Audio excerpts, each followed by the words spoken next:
I think Helen's having problems getting him. Right.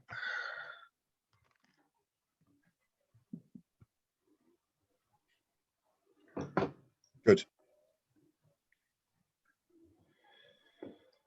Okay, right. Well, welcome back after the hiatus to Nietzsche Part 2, in which we my cat is just about to tread on this hand. Move out of the way. In which we will examine and explore the consequences of Nietzsche's incendiary, very brief but incendiary career. And in this session, I want to begin by kind of mapping out the genealogical paths taken by the various concepts that Nietzsche initiated or categorized, and how they've had a massive influence on so many really disparate ways of thinking in both the West and the East. I won't deal with the East today. I might talk a little bit about Japan next week. Japan in particular was very taken with Nietzsche, and parts of China as well. But for this week, I think what I'd like to do is explore the relationship between Nietzsche and fascism and the political scenario that develops from Nietzsche generally, if only because Nietzsche was often caricatured as being the philosopher of fascism, particularly by the Nazis, but also by Mussolini in Italy. And that reputation hung over him for quite a long time. Most Nietzscheans who are, presented with this will make it very clear that there is absolutely no case to be made for Nietzsche as a precursor to fascism. But that's not completely true. I think there are elements of Nietzsche's thinking which could be used by people of a fascist sensibility. Having said that, I think that's also true of Marx, probably also true of Darwin. So that in itself doesn't necessarily mean all that much. But the fact that Nietzsche was taken up by Mussolini and Hitler in the way he was, and the Nazi intellectuals of that era, is obviously significant, and it's quite important to understanding how the legacy of Nietzsche and the career of Nietzsche subsequently took a left turn, a very sharp left turn, particularly after the Second World War. What is it about Nietzsche's thinking that enables that to happen, to be adopted by thinkers on the far right, not just the right, but the far right, and then be taken up by people who are ostensibly on the left, of varying degrees of leftism, and admittedly quite a few people who describe themselves as centrists, liberals too. He seems to appeal to a diversity of people for different reasons.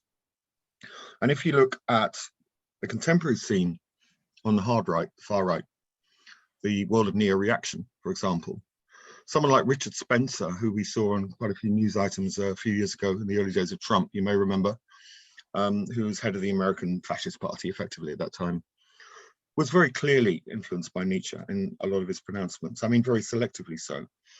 Alexander Dugin, who's a very influential thinker, philosopher in Russia currently, and a big influence on Bannon, Steve Bannon as well, quotes Nietzsche and has quoted Nietzsche quite extensively. So that strand of Nietzscheanism does still exist, and it can't just be swept away. It has to be examined. And this is actually why George Battai, I put George Battai up there because George Battai's analysis of Nietzsche is one of the most trenchant and one of the earliest attempts to try and understand what it is about Nietzsche's thinking that enabled his work to be taken up by the Nazis. Battai was certainly in no way connected to the far right in that period or at any time. He was very maverick, but certainly on the left, and very much a Nietzschean. So his work is significant, and there are a few others from that period as well. Karl Jaspers, he was a contemporary of Heidegger, and supervised Hannah Arendt's PhD dissertation. She began, as some of you will know, with Heidegger, working with Heidegger, and they were lovers for a while. Then she transferred to Jaspers, who was probably the other major philosopher in Germany in this period. Jaspers also tried to recoup Nietzsche for a more civilized way of using, hang on, I just hit someone, a more civilized approach to the world and to politics than was undoubtedly the case with the Nazis. So those two figures in that period did. And then after the war, there was a whole range of people who adopted Nietzsche and took him back from that Nazi enclave he'd found himself trapped in for a while, especially the existentialists, so-called, grouped around figures like Jean-Paul Sartre, Simone de Beauvoir, and Albert Camus. and to some extent Maurice Merleau-Ponty, were all very, very influenced in their various ways by Nietzsche. Other figures coming out of the tradition that George Battai belonged to, the Etzophal, which I'll talk a little bit more about a bit later, the concept of headlessness, would be Maurice Blanchot, Pierre Klazowski, who wrote a piece in that new Nietzsche collection after the Gilles Deleuze I suggested you might not want to look at, and a whole range of others who, in their turn, had a massive influence on Michel Foucault, Jacques Derrida, Gilles Deleuze, Luce Irigaray, Ben Sixou, Sarah Kaufman. And these major figures from the 1960s, the French 1960s, who can have a considerable influence on contemporary continental philosophy to this day.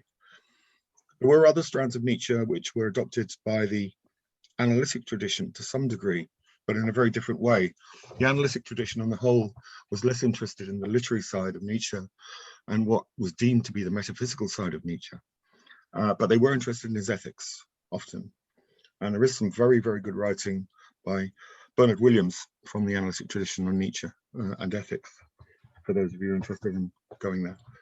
So there are all these different strands. You know, there's existentialism, there's fascism, there's structuralism, post-structuralism in particular.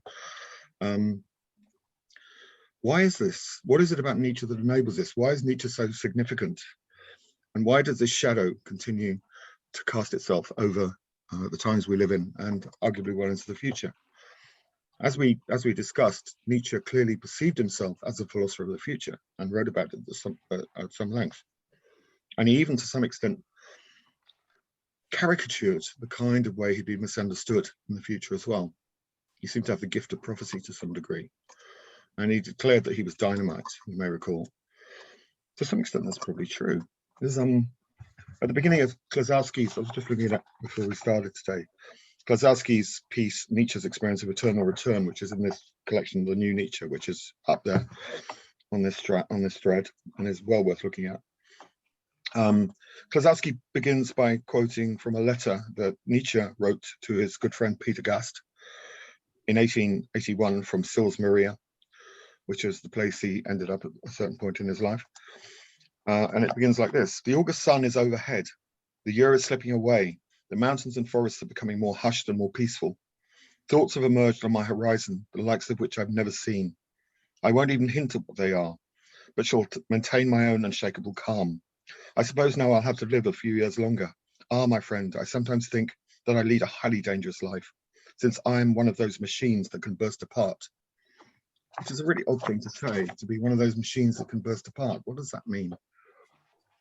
It's of a keeping with a certain attitude he had towards himself as a kind of incendiary figure, as someone who blew things apart. And to some extent, I think that's probably true. Now, the general title of this particular lecture is the Amor Fati, which is the love of fate, the love of life. It's one aspect of Nietzsche's thinking, along with things like perspectivism, the eternal recurrence, and the will to power, and the Übermensch. There are various kind of conceptual avenues we're going to explore in the next 4 weeks, but this one is clearly significant. And it ties in with the other one that I'm going to begin with, nihilism, as well. And maybe the best, because what I want to think about is, you know, I mean, we need to, if we're going to talk about Nietzsche and fascism, Nietzsche and existentialism and so on, we also need to think, what do we mean by those terms?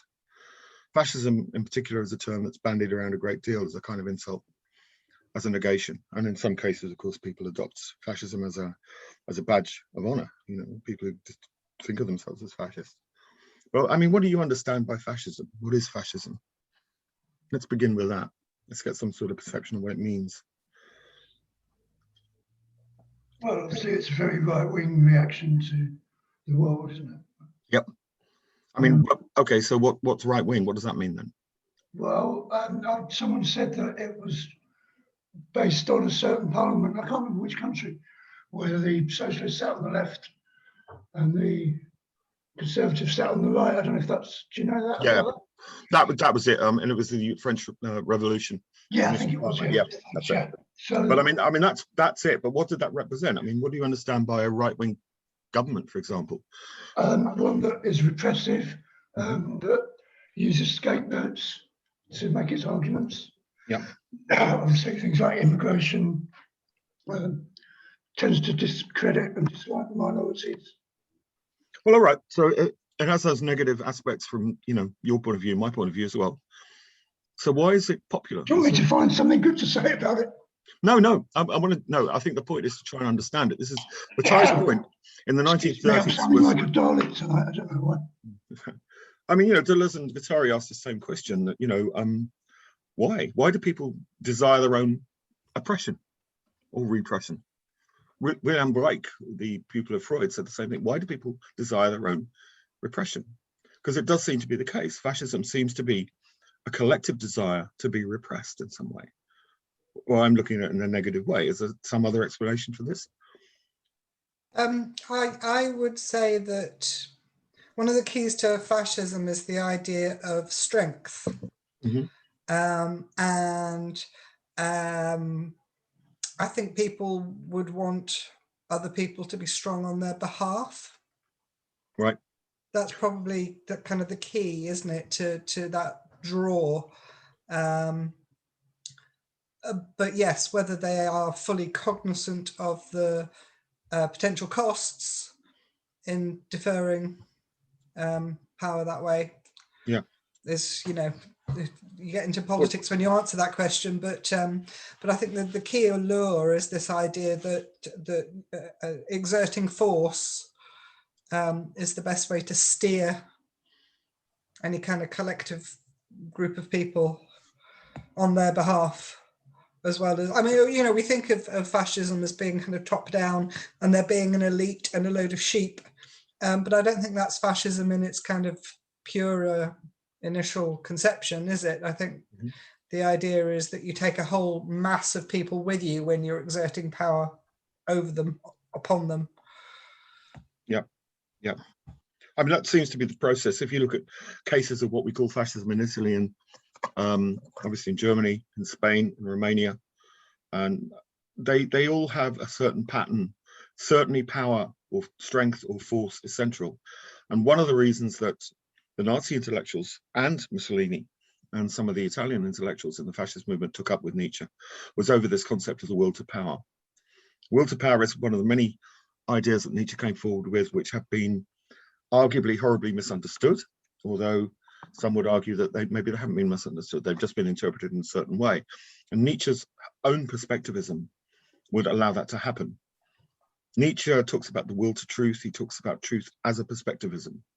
There are different truths depending on what angle you're coming at things from. So one person might view the will to power as something that represents a collective statist force or power, which could be expressed through military dictatorship. And it wouldn't be impossible to do that. Others, Deleuze in particular, would argue the will to power is something far more emancipatory than that. It's not in any way centralized on the state. And that would be more in keeping with Nietzsche's own view. Two of the reasons that, well, there's several reasons why. The Nazi intellectuals who actually bothered to read Nietzsche, and there were a few, realized very soon that he wasn't really one of them. Hitler himself realized that. But they made alliance with Nietzsche because of some of his catchphrases, which were really useful to their particular cause. All right, hang on. Got a couple of cousins. Hello. So I heard there's some noise in the background. Oh, sorry. Thanks. The will to power. I mean, there's two aspects of this. That in German you have the word Kraft and the word Macht. Macht is usually translated as power as we understand it in all its form. And power is itself a really interesting philosophical concept. And Nietzsche did draw attention to the importance of power in a way that hadn't really happened before. Power had certainly been debated and discussed in various indirect ways, but Nietzsche brought a focus to this concept of power, Macht, which is taken up later by clearly someone like Michel Foucault. Those of you who've encountered Foucault will be aware of, an analytics of power. But craft is also important. Craft is translated as force, and you find it with something like Kraftwerk, for example, which is about industrial craft in a sense, and the production of some kind of industrial product in a way. Forces are important as well. These are abstract concepts, many of them deriving from 19th century scientific thinking. and being re-employed in a new way. I mean, power is clearly something that human beings have been aware of in one form or another, but to describe it as power and to conceptualize it in a certain way in modernity was what Nietzsche did very effectively. And he allied it with the concept of will, and will is another very slippery idea. We have a notion of will in terms of individual agency, for example. But what, of course, the fascists did, and to some extent, I think probably all the revolutionary movements after the 18th century did this to some degree, after Rousseau defined this idea, is the notion of a collective will. The concept of a will as a force becomes gradually more prominent. Nietzsche isn't the first to employ that. There are others before him in what's called the Lebensphilosophy, the philosophy of life, which permeates German philosophical thinking throughout the 19th century in various forms. But the idea of a will personifying something really crucial and philosophical begins really with Schopenhauer. Now, remember, going back to the beginning in the first session, Nietzsche was initially very influenced by Schopenhauer. Schopenhauer's will is the force that drives everything. It merely seeks to persevere, to continue, to expand itself, to be itself. It has no particular aim. Schopenhauer described the will as being blind, and for Schopenhauer, the will was the absent aspect of Kant's philosophy. Kant divided the world, remember, into noumena and phenomena. Phenomena are the things you can experience. Noumena is the reality behind that experience we can't access directly. We can only access indirectly through the shape of consciousness and the way consciousness works. But the noumenal, that reality, the thing in itself that you couldn't access, was taken up by philosophers that followed Kant. And in this case, with Schopenhauer, it became the will, this manifestation of a force driving itself through the universe, permeating everything, creating everything. Can I ask a question at this point? Yeah, done. It's just this idea of the noumena. It's been around since the Greek times, isn't it? Ancient Greek. And it's a Greek word. Yeah. And it takes various forms historically. I mean, today, for example, contemporary thought, we might think of things like string theory and various quantum theories, that kind of thing. Would you agree with that? Yeah. I mean, well, this is it. You know, I'm a lot of ways into this, but one of the things that happens in the 19th century with the idea of noumena, it divides idealism and materialism, two strands of philosophy. So the idealists think everything's basically in your mind.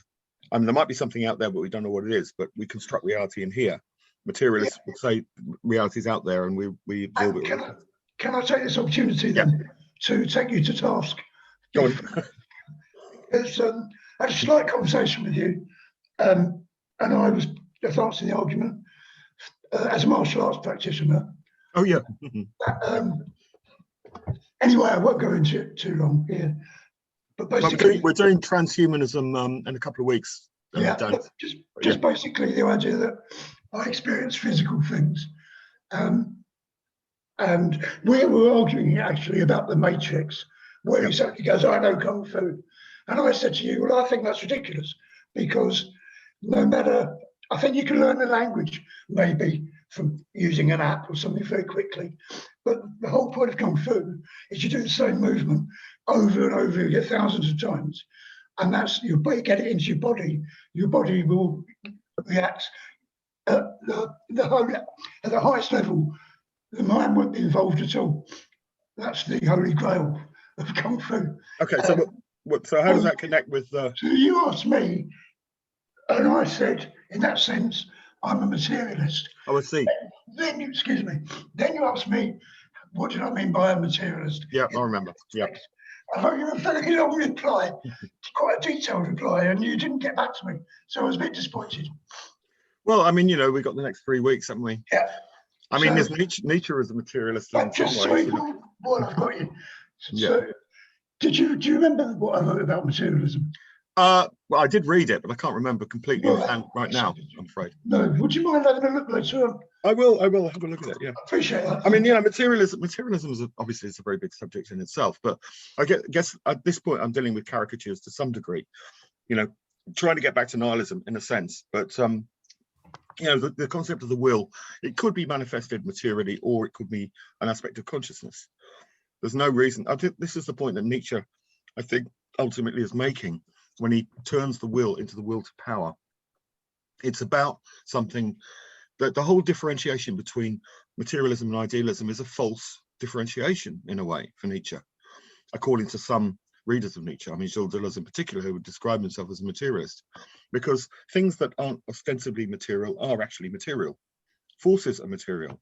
Light, we can't see light, but light certainly has material properties. Thinking, our thoughts, our minds, the stuff of minds, qualia, as analytic philosophers call it, the experience of redness.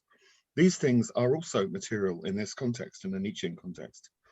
It's a false distinction to try and, as Descartes did, divide the world into substances. Some substances are extended, according to Descartes, physical. Some substances are mental. There's another substance that's God, which is primary in Descartes' view. And this Cartesian vision of division between the material and the ideal or consciousness or mental has in some ways held philosophy back for figures like Nietzsche from Nietzsche's period. We don't need to think like that. Science, and this is particularly true if you look at contemporary quantum theory or particle physics, has established that we live in a universe in which a particle and a wave are fundamentally the same thing, depending on where and when they're being observed.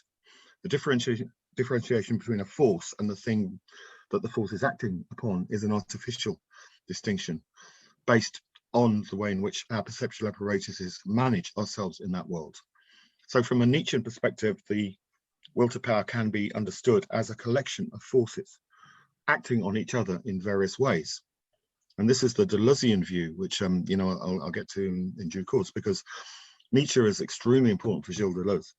And those of you who've done the Anti-Oedipus course with Matt will have had some familiarity with it. Deleuze can be quite complex, but you go back to his origins and Spinoza and Bergson and Nietzsche, and it does all begin to make sense. The will to power is really central, and that short section in the book on active and reactive is extremely valuable as a way into understanding how Deleuze builds on Nietzsche. But I guess from this point, what I'm saying is these figures are so influenced by Nietzsche. It's really quite intriguing. These major philosophers, very different philosophers, have all had Nietzsche very much in their background. We find Martin Heidegger, for example, who famously towards the end of his life said, "Nietzsche destroyed me." Slightly out of context, and it's not entirely clear what he meant by that, but it's quite a major thing for someone like Heidegger to say. He encountered Nietzsche, and Nietzsche became a problem for him for the whole of his life, effectively, philosophically speaking. And for someone of his stature and the complexity of Heidegger as well, as we know, his connection with the Nazis has compromised him in some people's eyes. But nonetheless, he's extremely important. So figures like Gilles Deleuze and Jacques Derrida and Luce Irigaray, they all have their own kind, and Michel Foucault, they all have their own Nietzsche in a curious kind of way. And I guess what I'm trying to do with this session is to determine what it is about Nietzsche that we all individually take from his thinking. This is really important because Nietzsche didn't want followers. He wanted, in a sense, allies, those who were willing to go along with him to some extent and then veer off on their own. Nietzsche is very much an individualistic philosopher, and that is, in a way, something that creates a certain dissonance with some left thinking, because a lot of left thinking tends to be more collectivist. There's no doubt that Nietzsche is an individualist in a sense, but he's not quite the same as, say, the conservative or liberal individualists. He's closer to, I would say, an anarchist individualism than them for various reasons, because he sees the individual as a collection of forces, organized around a certain agential center, if you like. Anyway, leave individualism to one side for the moment. Nihilism, the thought of nihilism is the last thing he was going to do. He was going to write a very long book on nihilism and the revaluation of all values, or transvaluation of all values, as he put it. So all these various terms were going to come together in this. He didn't do it. He cracked up in 1989, which it's of no significance, but is actually the year that Hitler was born.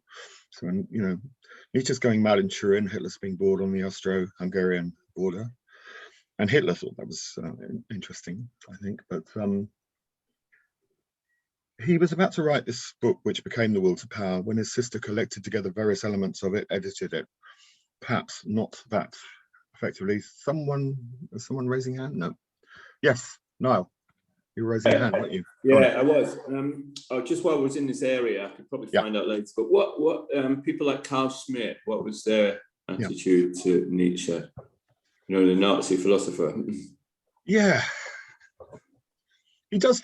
Schmidt, as I recall, he does talk about Nietzsche. I think he had conversations with Walter Benjamin about Nietzsche, as I recall. I can't remember, strictly speaking. Well, I mean, in general, was he bolstered by Nietzsche, or was he? I mean, Nietzsche was part of the background. I don't think he was particularly influenced by Nietzsche. I mean, he's more a legalistic philosopher in some ways. I think his politics, though, his politics was like separating the political. You know, when we were talking about sort of illiberal ideas and things like that.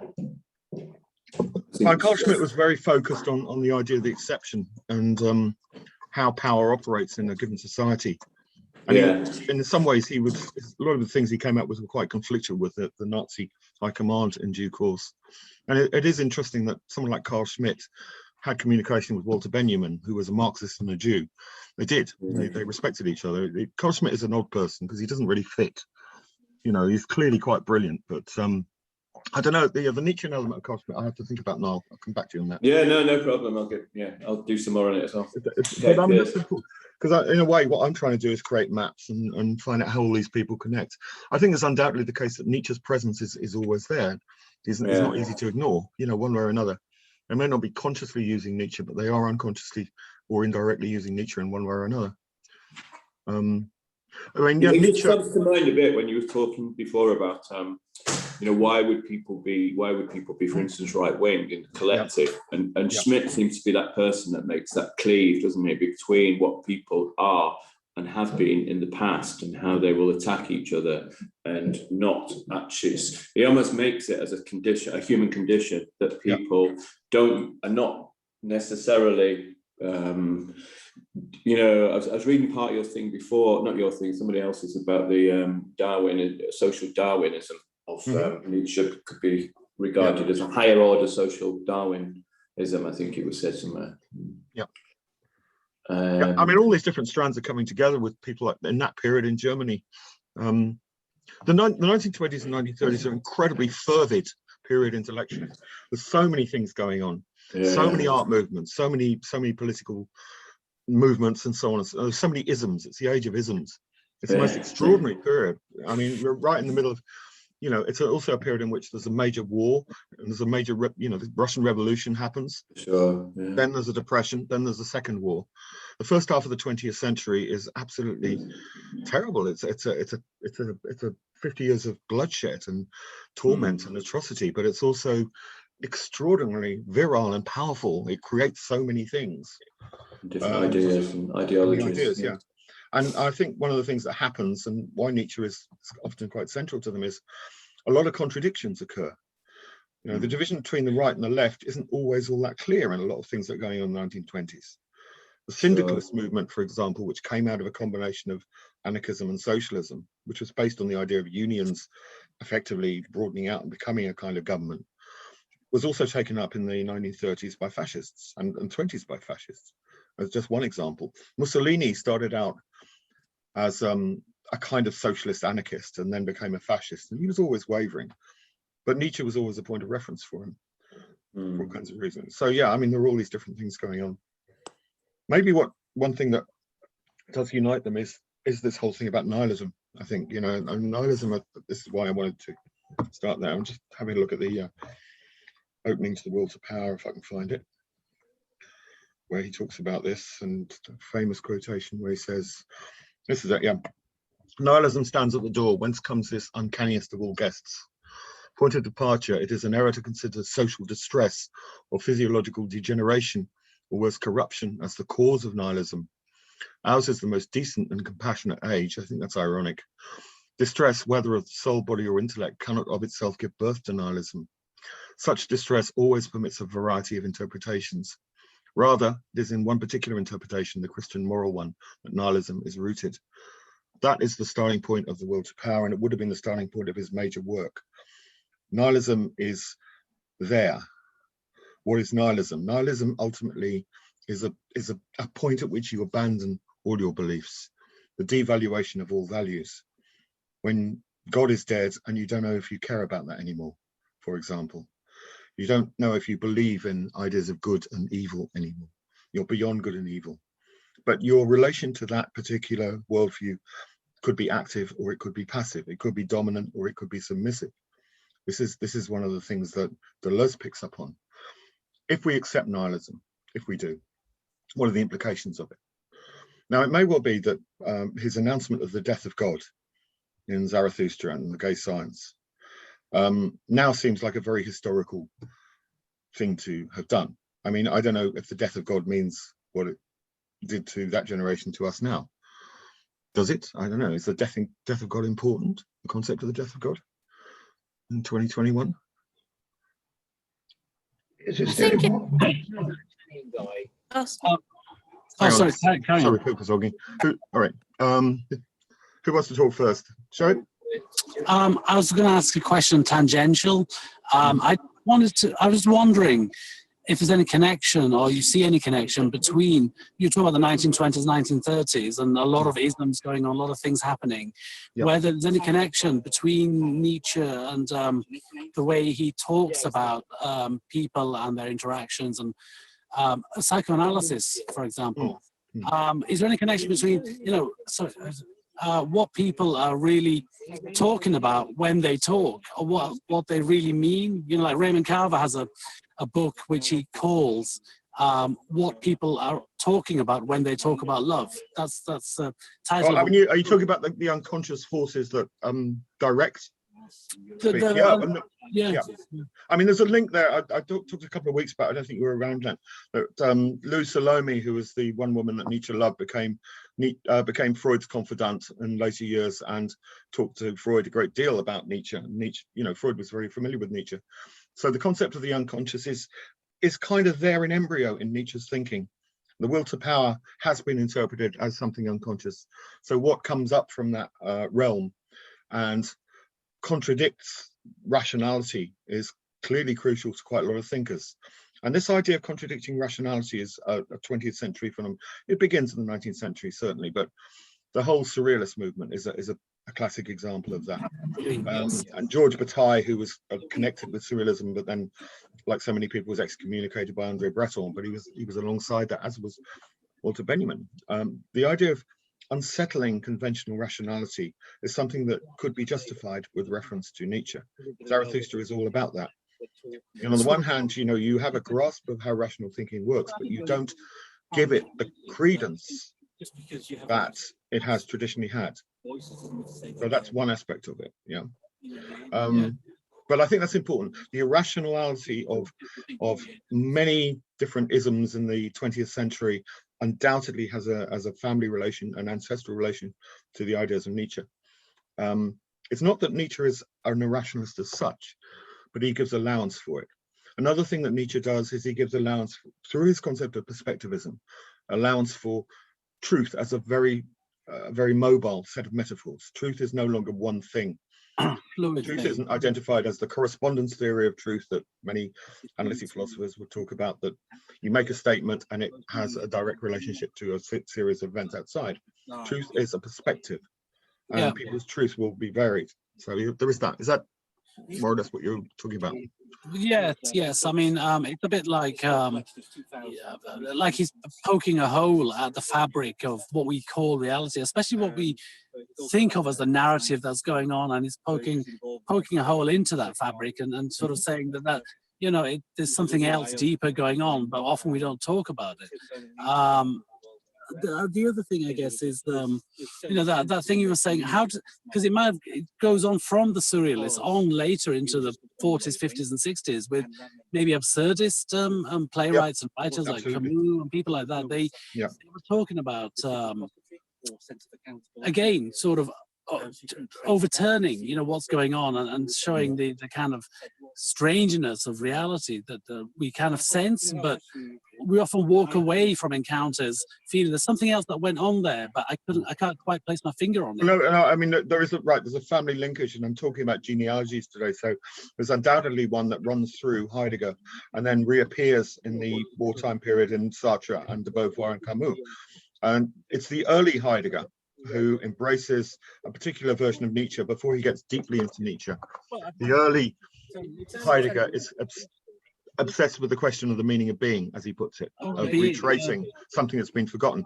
And one aspect of the being and time, which is really crucial to the existentialist, is something he takes also from Kierkegaard. This idea that to be authentic in our lives, we have to have a relationship with death, not just death in general, but our own death. Being towards death is fundamental to Heidegger's notion of authenticity in that early work in Being and Time. And this consciousness of death, of our own non-existence, is something that resurfaces later on with the existentialists, who to some extent give it a Nietzschean gloss. Sorry, there's a bit of a noise in the background. Could you mute your... That's all right. Yeah, and it gives it a bit of a different kind of angle. So you get someone like Jean-Paul Sartre. Jean-Paul Sartre doesn't talk directly about Nietzsche very often, but it's clearly the case that Nietzsche is there, is present in his work, as with Simone de Beauvoir and more overtly with Camus, who does talk about Nietzsche. But Sartre's take on this, he builds a French version of what Heidegger does in Being and Time and calls it being and nothingness in many ways, you know. Sartre is a kind of like an art star of philosophy in this period. He sees an extraordinary construction in Being and Time, which it is, and decides to Frenchify it and make it his and make it Gallic and make it relevant to the particular period of the post-war period in which he's working. Being and Nothingness is an absolutely amazing piece of psychology apart from anything else. But he also writes novels like Nausea, is one of the most famous, and his various plays. And fundamental to that is the idea of taking Nietzsche's idea that God is dead and actually investigating it more directly than he believed Nietzsche had done. If God is dead, it means there is no measure in the universe for our values, for any notion of right or wrong for our actions. How do we choose to act in one way rather than another way? And this is also true of Camus and de Beauvoir. Why do we do this rather than that? You know, the point was made as far back as Breton with the Surrealists, and again in a very Nietzschean moment. What is to stop me just getting up with a machine gun, say, and spraying it in the street and killing people? This is a surrealist act. Now, of course, in the late 20th century and now, this is not that unusual. But back then it was seen as a philosophical or artistic idea, because the technology of death was far less advanced than it is now, possibly. But it's about that decision. Sartre talks about, sorry. Yeah, Helen, go on. Sorry, I didn't catch the... We lost you, I think. Other person's name. Is it Shohid? Shohid. Yeah, he mentioned Shohid, yeah. I think that, like, linking together, like, from my experience, linking together the idea of the will and of love are connected. And I think what kind of makes me choose to do something in terms of, rather than going out and using a machine gun, is like actually planting a seed, or you know, spending some time you know, just mindfully doing things within nature and connecting in a way that's beneficial for the planet and for other people. I mean, I can't explain. I mean, just before I got onto the Zoom tonight, I just had a feeling. You're gone again. Like, why do I bother? Why do I bother making these actions? And there's like an energetic force that's kind of linked between the will. I don't think it's a will to power. I think it's more just a will for survival, which is linked to love, which is linked to heart, which is linked to a kind of like process of. Well, yeah, I mean, put it this way: the will to power doesn't necessarily kind of being connected and growing within the environment. Yeah, power doesn't necessarily mean domination or submission in the way it's conventional. That's an aspect of it, but it's not everything. The will to power of love is something that you could argue that a figure like Simone Weil is certainly in favor of. I mean, she's coming at it from a kind of Christian Marxist perspective, but that's certainly the way she, in her complete difference with George Battai, and they were crossed paths at one particular time, which is extraordinary. Simone Weil was a kind of saint, and she died a saint. She starved herself to death in London during the war. But her work, I'd strongly recommend for what you're saying, Helen, because I think it makes absolute sense. The will to power can be love. And there are certain Christian takes on Nietzsche which certainly pursue that. Particularly, it doesn't have to be Christian necessarily, but the idea goes back such a long way about divine love. It goes back centuries, and I wonder, how much sometimes modern philosophy is it rolling about frontiers and discovering something new, or is it putting into modern garb what had been thought of in ancient times, in old times, in medieval times. You had Islamic scholars talking about psychology in a way that was quite new. It is eye-opening to me to see just how much psychology there is in Surawadi or Ibn Rushd or somebody like that. For example, medieval theologians that talk about divine love and connection. Oh yeah, absolutely. Yeah, in Islam and Christianity and Judaism as well. Karen? Yeah. Just a very brief point in response to the last couple of speakers. The German idea about will and about power isn't about thinking and isn't about loving. It's actually about doing. The words relate to inaction, to working and to making. So they're far more active and less contemplative than I suspect you guys are thinking. Yeah, but the point is that contemplation can be a kind of action. Yeah, fair enough. The way Deleuze configures it is that you think of it as a kind of 4 vectors. You have dominant, submission, active, reactive. So different individuals, I suppose, will find a different place in relation to those 4 vectors. It's not mystic. Contemplation is a complicated one in a way, because especially in the Buddhist version, for example, where you're supposed to turn everything off effectively. Nietzsche was familiar with that, and Nietzsche did have a few things to say about it. It was very influential on Schopenhauer, as we've seen. So he never really got into detail about that particular kind of what we would see as passéist way of thinking. But I know what you mean in terms of will. Will is about construction. It's about production. So yeah, I agree with you that. Yeah, it's not about lack. That's actually quite important for Deleuze. Yeah, we can come back to that. Yeah. I just agree that with mystics, the act of contemplation is probably something that's quite active. It's an active force that's taking place inside you, and you're loving the world with an active will. I think that's one way of looking at it. That's one thing that you can say. I did have another question though about the modern world, and I mentioned about psychoanalysis earlier. But and then you talked about more earlier to that my question about moral kind of relativism, and I wondered how the 20th century, how it's sort of spun out in terms of these, existentialism and these other sort of very central ideas into the really sort of postmodern world or the contemporary now world. How does it play out? Because we don't seem to have those ideas anymore. Talk about what ideas in particular? Well, what for moral example, absolutes? Existentialism, psychoanalysis, that in those ideas in literature. I don't know. It doesn't seem to be. Well, they're there as, we live in the age of the hypermarket, as if you're thinking about postmodernism, as Lyotard put it, where you select bits and pieces of everything. You can have a little bit of Hinduism, a bit of existentialism, a bit of psychoanalysis, throw it together with something else. That's the idea of will as consumption rather than production. And actually, this is something Baudrillard does with Nietzsche. He talks about this transition from Nietzsche and Marx. Because I absolutely take your point, Karen. But the point is that things like contemplation, mysticism, and love are active principles as well as passive. They're not necessarily non-productive, in those terms. Yeah. Baudrillard turns it on his head and talks about how we've made that transition from production into consumption, that everything becomes a form of consumption. So he inverts Nietzsche and Marx as a kind of premonition for the 21st century, because he doesn't really survive into that. I think Baudrillard is really important. Doesn't it also connect to the death drive as well? Yeah.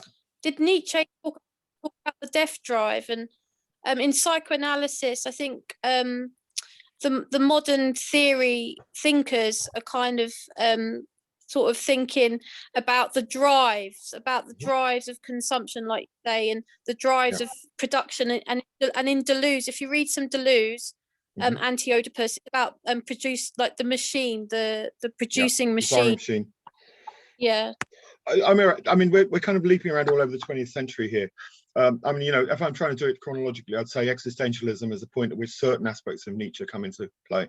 But then in the 60s, with what is called post-structuralism and what follows from that, we find this extraordinary amalgamation of Nietzsche and Marx and Freud, the three great masters of hermeneutic suspicion, the hermeneutics of suspicion. You know, the three of them are put together in a way that nobody would have really, well, few people would have conceived before. There were some people who combined Marx and Freud, certainly amongst the surrealists, and people like Wilhelm Reich, and maybe Battai actually did it. Sorry, Johnny, you said Freud and Marx, did you say mention someone else as well? Freud, Marx, and Nietzsche, those three. Yeah, okay, thanks. Because Sigmund Freud, you know, they all affect a Copernican revolution in thinking. For sure. The idea, you know, Copernicus moved us the center of the universe, the solar system, from the Earth to the sun. All of them, in their way, upset the balance completely. Marx by making the forces of social production the engine of change. Freud by making the unconscious production the engine of change. And Nietzsche with the will to power, which is a more pervasive sense of the construction of reality totally. All of them, I mean, I think, you know, Karen is absolutely right. This is about production in Deleuzian terms. I'm doing radical theology at another university at the moment, and he mentioned last week that the contemporary thinking about God was that God was in the unconscious. There are certainly, did you have a particular theologian mentioned, or a particular thinker? I mean, there are various people who would arguably come from that position. But I mean, that's another issue perhaps. But I mean, in terms of post-structuralism, yes, it is important to think about this amalgamation, this change. So Nietzsche becomes one resource and is combined with Freud and Marx in various combinations, I guess. I mean, that's certainly true. I've had my hand up for quite some time. Go on, sorry, yeah, go for it. I missed last week, but week before, I mentioned my cousin he's got a master's in linguistics. And you mentioned the shift, I can't remember what you called it. There's some linguists who looked at Peru, language in Peru. Sapir-Whorf hypothesis. Sapir-Whorf, yeah. And I said I would ask him about it, and I have. Yeah. And he first of all sort of said, yeah, it's still there, and I still use it to teach A level, stuff like that. But he didn't really answer the question I asked him, you know, which was, how does it kind of relate to language, and how does language relate to the world? But, you know, I was more interested in that. Well, that's... So he's replied further to say that he thinks all our thinking is done in sentences. This is his view, and therefore language frames our thoughts. So that's something I'm going to take up with him. But I've noticed he's very wary of philosophy for some reason. I feel like you just mentioned earlier the thing called the correspondence theory of objects. Truth, yeah. Truth.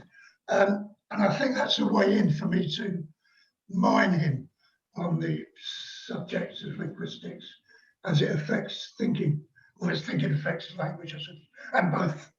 Yeah, no, it depends. If you're working in pure linguistics, it's one thing, but I mean, the way, say, Deleuze and Guattari take linguistics, they use it in another way.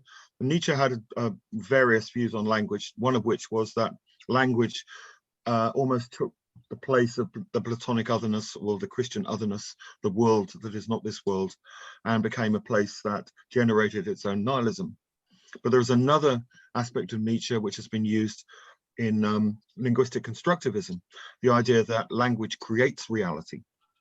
And both of these things can be drawn from Nietzsche. Language is a prison which constrains our sense. What linguistic constructivism? That's one version of it. The idea that language constructs reality, which is Sapir-Whorf has often used as to back up, you know, although they're linguists rather than philosophers. And there are some people who followed from Nietzsche, and certainly in the 60s and 70s, who seem to be arguing that. Derrida for a long time was taken to be arguing that, though I think Jacques Derrida was actually quite a bit more complex than that. But yeah, I mean, there was a mood, if nothing else, in early postmodernism, which was very much about the idea that the semiotic structure of the world is what generates the reality, whether it be language or signs or whatever. So there is nothing real out there in that sense. There is merely the naming of it, which creates that reality. So in a sense, you can reinvent the reality around you at all times. You can reinvent yourself at all times. And of course, that came up against the brick wall of old-fashioned materialism to some degree, because you have to be in a position of relative power to be able to do that, with impunity anyway. You know, if you're poor or in an oppressed environment, it's much harder to do than clearly if you're in a fairly kind of comfortable bourgeois environment. But I mean, that's another aspect of the idea of the clash of forces that Nietzsche initiated. And I would say that, before we move on to the second part, that importantly for the 1960s onward, for the second half of the 20th century in terms of philosophy and culture that draws from that philosophy, those elements that have retained a consistency in the imagination of philosophical thinking are ideas like, particularly genealogy. Genealogy is very important. Perspectivism, the idea that there are many aspects of truth, the concept of the will to truth. The underlying nihilism of the age has gone through various permutations, certainly. But central to all of these is the aesthetic justification of life, as some people have called it. The idea that Nietzsche introduces, and Heidegger actually amplifies, that the will to power in its truest form is creativity and art. Creativity and art are the most authentic aspects of human production in some form or another. And aesthetic consciousness and the aesthetic justification for life can take the form of, as we said a few weeks ago, figures like Oscar Wilde or Andy Warhol or David Bowie or Lady Gaga, people who reinvent themselves constantly in a public or private forum. The idea of endless self-creation, which, according to some theorists, is now increasingly matched by technologies in avatars and virtual worlds that will enable that. So there are some people who would argue that we are just about to enter the Nietzschean age. We haven't actually been there yet. So I don't know if that kind of follows from any of those kind of thoughts, does it, Dan? Yes, well, I mean, I think it's an ongoing conversation, is it? Philosophy is an ongoing conversation. Absolutely, yeah. If it's or it's nothing, really. No. So that will, I think that will help me with, because I wanted to, I don't know why Rob's so, this is my cousin, why he's so, he seems to be very wary of philosophy. I'm not sure why. Oh, a lot of people are. I mean, a lot of scientists are very wary of philosophy. Look at, you know, Stephen Hawking, who, you know, refused to accept that philosophy had any value for science at all. Not all of them do. I mean, Carlo Rovelli is very much in favour of philosophy, but philosophy is different to most forms of human intellectual activity because it doesn't actually find the answers. Philosophy is all about asking questions and constantly toning the questions and improving on the questioning. You know, you don't find solutions with philosophy in the way you do with other subjects. You can't test your results, and that makes people nervous. I mean, when we come to Wittgenstein, he sort of said, well, the problem is we're asking the wrong questions. Oh, yeah. So, in fact, he's not the only philosopher who said that. Bergson did too. But yeah, I mean, in the early Wittgenstein is trying to cleanse language of the mistakes that we make. You know, in a sense, he's trying to get rid of philosophy. I've tried to read Wittgenstein, but I mean, he's very difficult. I find he's very good. He's very good. It's very difficult. Yeah, it's definitely worth. He's one of the greats. Yeah, definitely, he's really worth reading. Should probably do a course on Wittgenstein. He's another one who tops himself, isn't he? No, he didn't. Did he? Did he? I think he did. I think he did. Yes, he did. Yeah, his whole family, all his brothers and sisters killed themselves, didn't they? His brother. I can't remember. Did he? Yeah, he moved into a cottage in Switzerland, I think.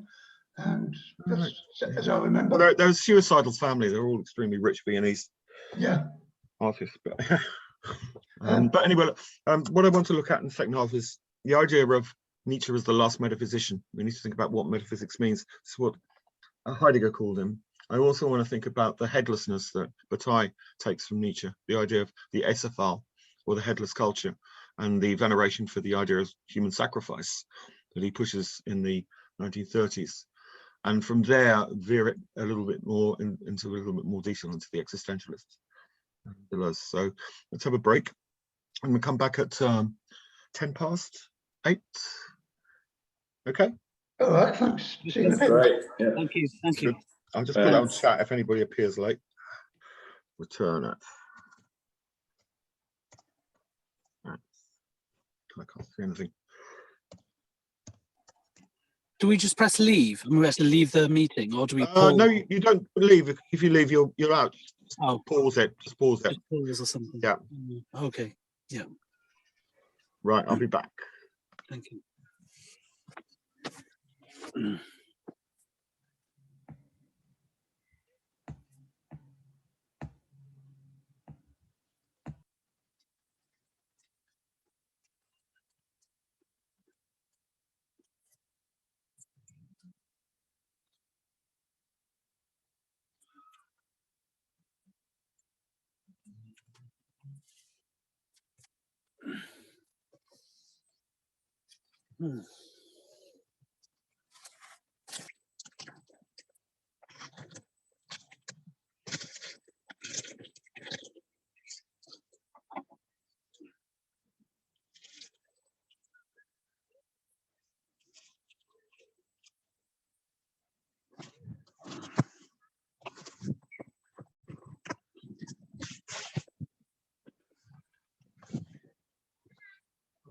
Sheffield. No, you can't hear me.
Shobin, can you hear me?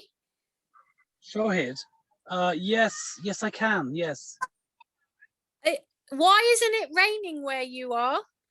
I'm just feeling the first speckles just now. A little bit of fine drizzle. It's very sort of widely spaced out. Ah. Sorry, I'm not getting your name. Sorry, it's not coming up on the screen, or is it? Can't see. Sorry. My name's Shahid. You are Helen. My name's Helen. Helen. Okay, nice to meet you. I've only been on these sessions the first time it came on, and then I go to a drama workshop, so I missed the next one. And then last week, I'm not sure what happened because I got a message via email saying it's back up. So I'm assuming there was one missed, maybe, or maybe he was ill or something. I'm not sure. The lecturer. Shahid, there was a 2-week gap. So there was 4 weeks and then 2 weeks off, and then part 2 starts tonight. So it's this week and then 3 more. Okay. Thanks for that. Sorry, that's me. Yeah. Right. Shahid, do you use River, the student portal thingy? I've gone into it. In fact, I went into it just before I got onto this, just to look at it.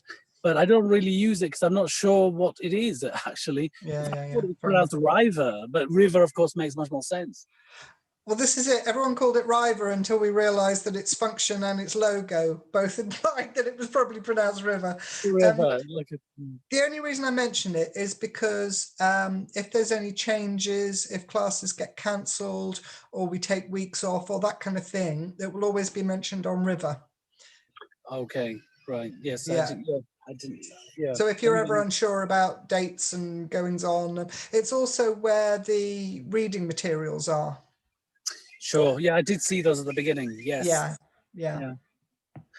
Had you read much Nietzsche at all? Just going back to the Only as part of this course. I had secondhand knowledge of him from all of the other people that Charlie's mentioned, all of the isms that came afterwards, but I had no sense of which bits they'd nabbed from Nietzsche until about a month ago.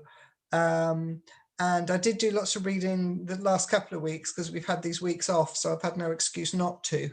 And that's been fairly mind-blowing, to say the least. No, his impact on all of the sort of philosophers and artists that came next is astonishing. But what's particularly astonishing is the way that he didn't prescribe what should happen next. He just said, what happens next is going to be amazing. It's going to be mind-blowing. Having taken away the certainty that Christianity gave us, now we have to create our own meanings. Now we have to kind of reconsider values. We have to reconsider what we mean by truth. But he didn't go on to say, and this is how I think that it should be framed. Do you think that's happening? Do you think that we're entering an era, a modern world in which we are creating it and we're doing it in the image of something that's great? Maybe I think that his importance can't be underestimated. I'm going to answer this very quickly because Charlie's back. I think that we've gone 2 steps forwards from Nietzsche. First of all, he said you're going to have to work it out for yourself. And then all of the isms tried to do that. And then there was a second stage where all of the isms that considered uncertainty then got reconsidered, and uncertainty was layered upon uncertainty. And I think that's where we are now. We're in a kind of a jelly bean, pick your favorites kind of moment. Whether Nietzsche envisioned that or not, who knows? That's something that maybe that David Blake, right, that mentioned. About the way that we have a sort of consumer kind of. I'm not sure I would use the word consumer. I like what you said about jelly bean, like a kind of pick and choose kind of thing. Where we have art that's a lot of influences, a lot of elements, and we pick and choose. And the world is so cognizant of itself. We have maps that instantaneously we can look at any part of the world. We can sort of connect in such a way that's it is raining now. Yeah. I think one of the things that I found interesting about Nietzsche is that we go from this point where certainty goes away and we have to create our own meaning. But then Nietzsche takes it one step forward and says we have to create our own self. And that's where aesthetics, where art becomes such a powerful force going on into the future. So yes, we may be in a world where we kind of just pick and choose like pick and mix, but we do so creatively and with the ability to change our minds constantly. And all of this kind of stuff we take for granted now, to my mind, has come out of a force that Nietzsche seems to have generated. Maybe the modern world is like an explosive. Charlie. A machine that's about to burst asunder, isn't it? I mean, there's one thing about Nietzsche's period, when you bear in mind that he died in 1900. The age we live in, it's an age of capitalism, as his was, but his was industrial capitalism. It wasn't the kind of mass consumerism that we're used to now. So he didn't approve of the markets, but his version of what he thought the markets were very different to the ones that we have now. The age of idiocy or something. He said the age of stupidity. Yeah. No, the idiot in the true sense, in a way. But I mean, all right, yeah. I mean, I like what Karen's saying here, because I think you're absolutely right, Karen. I agree. He's behind so much of the thinking in the world that we live in now. he provided a vocabulary whereby we could understand it. One aspect of that is the uncertainty, the age of uncertainty, the algorithm of uncertainty. It's something that can, you know, the existentialists particularly picked up on, Sartre and Camus and Beauvoir, was that we live in a world of radical contingency, as they put it. You know, it could go anywhere. There's no necessary reason why this will follow from that, at least in the cultural human world. You know, maybe you could argue that there are certain kinds of necessity that take place in the world of physics, arguably, and technology. Otherwise, we couldn't have working phones and cars and so on and so forth. But when it comes to the human world generally, we're in a contingent universe, and maybe we're cosmically so. It's not impossible. Quinton Meillassoux, who's another contemporary philosopher who certainly draws on Nietzsche, has argued that the only thing we can be certain of is cosmic contingency. The only thing we can be certain of is that we can't be certain of anything, which is paradoxical, but it makes a certain amount of sense. Do you feel that taking away the certainty of, you know, religion and religious certainties, when that was removed, and he talked about, you know, the vacuum and how it feels cold and colder still, that's is it over-egged? You know, do we feel like an existential angst before, but it's not so current, or that it was exaggerated before, like almost a kind of existentialist, a Hamlet complex. Well, I mean, with Western European society anyway, and this is true generally, Europe had been dominated by Christianity for 2,000 years. You know, so the idea of God was so central to culture, and still is in some parts of the world, that killing God and getting rid of God was actually a much bigger deal in that generation than it would be for us. At the same time, there's clearly a nostalgia for God and for religious certainties for a lot of people, and people are attracted to various kinds of fundamentalism. You know, so there's a God-shaped hole for a lot of people. Can I just say, I don't actually think it's God that we miss in our life so much as a sort of moral centre. That seems, for me at least. Niall's got his hand up. Okay, who's Oh this? yeah, thank you. Oh, sorry, no. Sorry, it's all right. I was waiting. I was actually, I was interested what you were saying, Karen, about self and the stuff you'd been reading, because I think it's commonly accepted now that we don't really have a self and you're gonna ask me where I've got that from, and I can find it somewhere, but the actual idea is that we don't have a self, we have a multiple sort of set of selves that we perform. And I don't know what were you reading that you found that in Nietzsche, because I probably haven't done as much reading as you have. It's all over Nietzsche, really. Yeah, it seems to come up time and time again, but I wouldn't dare quote Nietzsche, because he seems to me to have these aphorisms that I would probably misinterpret, because they all kind of cascade one upon the other.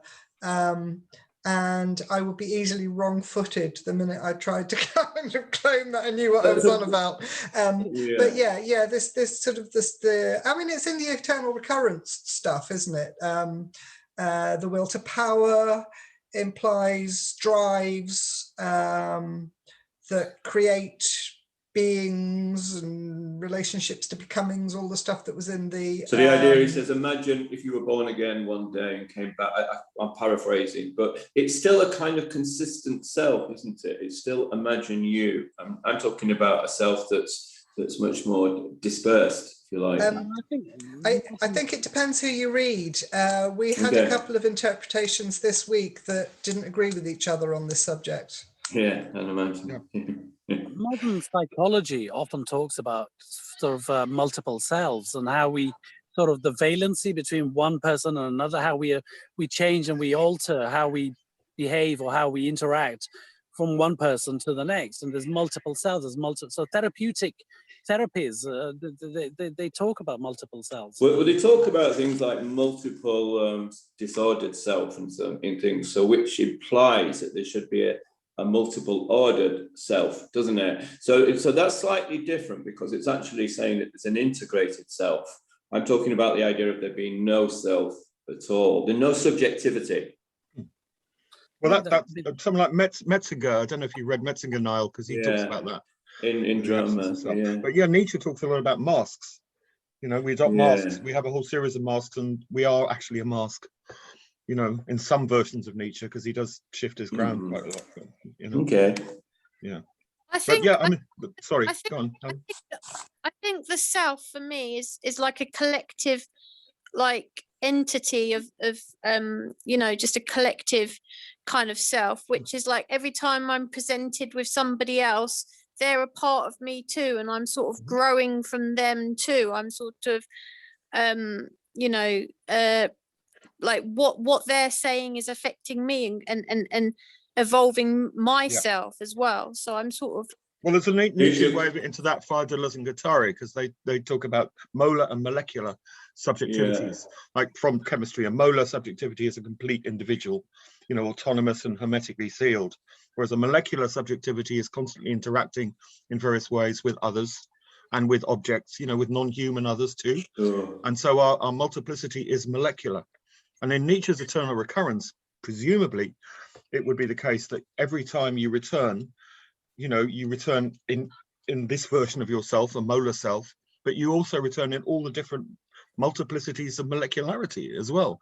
So there's a million different, well, infinite different selves that will return in an infinite universe. And that's one way of looking at it anyway. This is one of the selves that I'm going to return as. Okay. That's my Nietzsche I'm looking moustache. forward to that. Yeah. Speaking of masks, had to do it. I think, you know, we should make it a rule next week. Everybody has to wear a moustache, should we? Yeah. A Nietzsche. Not let in otherwise. Moustachist. Moustaches. It's not allowed, is it? So, all right, the eternal recurrence is quite important. Right, the whole point about what I'm trying to do here, I guess, is talk about affirmation, which comes out of eternal recurrence. Nietzsche is the philosopher of affirmation, and this has been an aspect of his work, and those who followed him, like Lyotard and Deleuze, that they've been criticized for. They reject negation. Everything is about affirmation in one form or another. And he gets his affirmation from the internal recurrence, the idea of eternal recurrence. So everything is constantly repeated, except one thing, the evaluative principle that is maybe the core of ourselves, the ability that we have to evaluate, to create values. This is something, you know, that you have to allow a certain poetic, poetic justice to what Nietzsche's doing, because he does allow that consistency to some degree, because that's what you aspire to every time you're reborn in, or, you know, whatever. You've got to make an evaluation of where you are, and it's got to be affirmative. That's the point. It's got to be done with joy. So he's not absolutely consistent. His idea of eternal recurrence is as a metaphor, as an analogy, has holes in it, but he never meant it literally, we have to assume. Or did he? This affirmation, this confirmation, this joy, this superabundance, this ability, is that connected with other writers who were probably very influenced by him? For example, somebody I think of as a kind of a populist philosopher, Colin Wilson. Oh yeah. Wilson was very steeped in Nietzsche. Yeah, absolutely. Yeah. I mean, in The Outsider, he writes about the Nietzsche to some. I mean, he accepted some aspects of Nietzsche, and he hated Rousseau. He had his own particular hang-ups, Colin Wilson. And then he got into the occult in a big way, of course, after that. But yeah, I mean, he was the English existentialist in the 1950s. That's how he was sold, and he had a very brief moment of celebrity. And he did introduce a lot of people to some aspects of existentialism in this country. Existentialism in Britain was slower to develop than in France. In France, you had, immediately after the war, you had, well, within the war, actually, I just saw some lightning. You had what were called discotheques, and discotheques in Paris in the late 40s were, or just before the end of the war, were cellars where people actually played records, discs of jazz, because they weren't allowed to, because the Nazis didn't approve of jazz. And they'd gather there and they would talk philosophy. So existentialism was nurtured in these discotheques in the early days. Some people, Anglo-Irish people like Francis Bacon, knew about it because he spent time in Paris. So his paintings have often been argued to have connections with existentialism. The fundamental question of what is the meaning of being alive? What is the meaning of my life? What is the meaning of being, as Heidegger put it? Occupied people as they drank their coffee and apricot brandies and had sex with each other in these discotheques, and it became very fashionable in a certain period. But it didn't really take off in this country until Colin Wilson, I think 1956. Tony Hancock, the Oh, yeah, comedian, well, that's after that. Yeah, the rebel. taking the mick Yeah. out of the left bank and the French existentialists and the philosophers, and so exactly the way you were just describing it. It's one of the great films of all time, The Rebel. The rebel. Is that what it's called? Oh, well, the The Rebel. Rebel, yeah. I mean, you know, Okay. they got existentialism and beatniks mixed up, but that's fine because they were mixed up. The thing is, you wore these kind of like polo neck black jumpers and Yeah, I'm catching smoked that. woolworths and talks about sex and death. Juliet Greco had an affair with Miles Davis, didn't she? And what, Miles Davis, yeah. And Miles Davis had a long relationship with Juliet Greco, who was the That's what I just said. singer. Yeah, sorry, I missed that bit. Yeah. I mean, jazz was really important to them. But I think there is an argument to be made that existentialism comes directly out of the fact that France was occupied, which we, the UK was obviously. Yeah, I mean, that had a lot to do with it, you know, because the moral choices that people had to make, you know, in the face of collaboration were absolutely central to them. What do you do? Do you sacrifice your life? Do you allow yourself to be possibly tortured to death to save, you know, one family or whatever, you know? How do you make those choices? You probably know there's a story, isn't there, of one of Sartre's students says to him, do I join the resistance and fight the Nazis, or do I help my mum? Yeah, that's right. Yeah. And Sartre says, you've got to make your own decision. Exactly. Yeah. He could have given him a bit of advice, couldn't he? Yeah. Well, I mean, you're talking about the lack of moral certainty. The whole point of Sartrean existentialism is that we do have to create our own values. We have to make our own moral choice. There is nothing out there that will give it to us. I mean, this is what troubles me is, and why I do these courses, I think. I mean, it seems to me that just because God is dead doesn't mean that we can't have morality. I think human beings largely react when they see a baby being bashed against a tree. To use one of your favourite things about Pol Pot. You know, most people react, don't they? They don't like it to see that. You know, it fills them with horror. And that's just a human reaction. That's not any kind of philosophical position. Yeah, maybe, but I mean, that's naturalism, the idea that it's a natural human reaction. Yeah, Karen? I just wanted to ask about authenticity. It gets bandied around in coffee shops a lot these days. It seems to have come out of Nietzsche. It certainly seems to be in Sartre. If we see a baby being abused, do we react with horror, partly because we've been conditioned to do so? And what if we're a really, really horrible person that thinks that the world is just too full of babies? Would we be able to show our authentic selves by saying, good, that's one for your baby in the world? So it doesn't necessarily follow, according to the sort of logic of authenticity, it doesn't necessarily follow that everybody is going to react the same way for the same reasons. No. Even if we do act the same way, are we being authentic in our actions? Yeah, I mean, if a Nazi pedophile is true to themselves, they'll be a Nazi pedophile in that sense. You know, I think that is one of the problems with authenticity in that viewing of it, in that version of it. You know, if you take it from the Heideggerian version that it is about our relationship with death, which he gets from Kierkegaard as much as Nietzsche, it's a lot more rigorous, really, because you're making choices about the absolute meaning of your acts. And one of the great things about Camus is he takes that and runs with it in L'Étranger, The Outsider, where Meursault, you know, it begins with Meursault, my mother died today, or was it yesterday? I can't be sure. And then he goes and randomly kills an Arab on the breach, and he doesn't seem to have any remorse, whatever. So his acts, he's made a decision. But what meaning, if any, is attached to that? There doesn't seem to be any meaning to it, you know? I think in Camus, it's almost like there's indifference. You know, there's like a kind of, the world is indifferent. And he's indifferent to his mother, he's indifferent to, so he's sort of painting everything with this thing, this idea. Whereas, you know, there are other novels where the idea that the human nature can be capable of very terrible things, that it's just within us, and you have to confront that, whether it's, I don't know, Joseph Conrad, or whether it's Bret Easton Ellis. I think that's there as well, you know, maybe. I don't know how to connect to that. There's also Joyce, isn't there? Being very affirmative and saying yes. Yeah, he's very affirmative. Yeah. So you know, some of the things that come out of Nietzsche seem to, in the commonplace sense of the word, very nihilistic, lacking morals, as Dan say, lacking some kind of emotional affect. On the other hand, we are freed up to experience joy in a way that in a Christian culture we wouldn't necessarily be able to do so. We're freed of the guilt, the culpability and the responsibility that comes with the sort of the Christian baggage that gave us our morality. So yes, on the one hand, things can seem grim. On the other hand, we're free to say, bugger it, I'm going to be happy anyway. Yeah, that's good. Wasn't it Camus that said something about you must think about suicide every single day? Yeah, the myth of Sisyphus begins, you know, what is the point of not committing suicide effectively?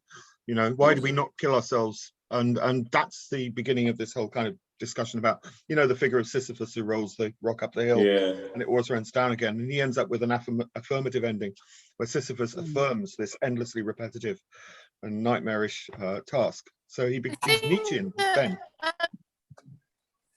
Can I just say something? Sorry. Yeah, go on. In Oedipus, I was reading that that there may be some sort of kind of fascist instinct, kind of enslaved or kind of made. So this idea of when like kind of voyeurism, like when we watch violence on TV or and kind of like, I have this idea that, you know, when people empathize or when they see a baby being hit against a tree or something like that, that actually what's really going on is that they're actually thinking about themselves. They're actually thinking, what if that just happened to me? So dehumanizing the other. I think what's happening is they're internalizing it. They're internalizing the situation rather than externalizing. I think, whereas if they kind of reached out and kind of connected to what happened, more be more beneficial. Well, I mean, in Deleuze and Guattari would talk about micro-fascisms which can exist in all of us, and this connects with the slave morality that Nietzsche wrote about in the Genealogy of Morals very clearly, that when he's talking about master-slave moralities, he's not necessarily implying that some people belong to the slave morality and some to the master. That those two moral systems can coexist within us, and one will be dominant and the other submissive at different times in our lives. So when Deleuze and Guattari take that Nietzschean reading of Marx and Freud in Anti-Oedipus, the idea of the micro-fascism is very much part of it. Sorry, I heard someone, was that Dan? Or not me? I don't know. Micro-fascism is one of those molecularities that could exist within us, could connect us to others, and make us behave in ways that are ostensibly fascistic. So there is a connection directly, Helen, you're right, between Nietzsche's idea of the genealogy of morals and micro-fascism, and Guattari in particular. So yeah, I mean, that's another link. It's another set of another kind of linguistic way of dealing with this, another way of describing it using the particular language that Deleuze and Guattari want to exploit. I was just going to ask about headlessness. Oh yeah, we haven't got there yet, have we? We seem to be having no, this is good. This is like a proper seminar. Because you mentioned human sacrifice, it seemed to kind of follow on quite nicely from what people were talking about. Thank you. Yeah, that's a good segue. Well, all right, Battai, I don't know. I mean, I've touched on Battai in some of my other courses. Some of you, I think, have read Battai. I don't know. I've read the story of O, the novel. I've read the story of O. Story of the O. The story of the I, not story of O. Oh, so it's right. Okay. Story of O is Pauline Riage, but yeah. And The Blue of Noon. He was a novelist, and he was a blasphemer. He played around with every kind of transgression. He's often associated with the concept of transgression, although he doesn't actually mention it much himself. This is largely down to Michel Foucault writing about him, but it is about transgression. He's trying to understand how human subjectivity works in relation to desire and violence and all these different aspects of the human which tend to be repressed or buried.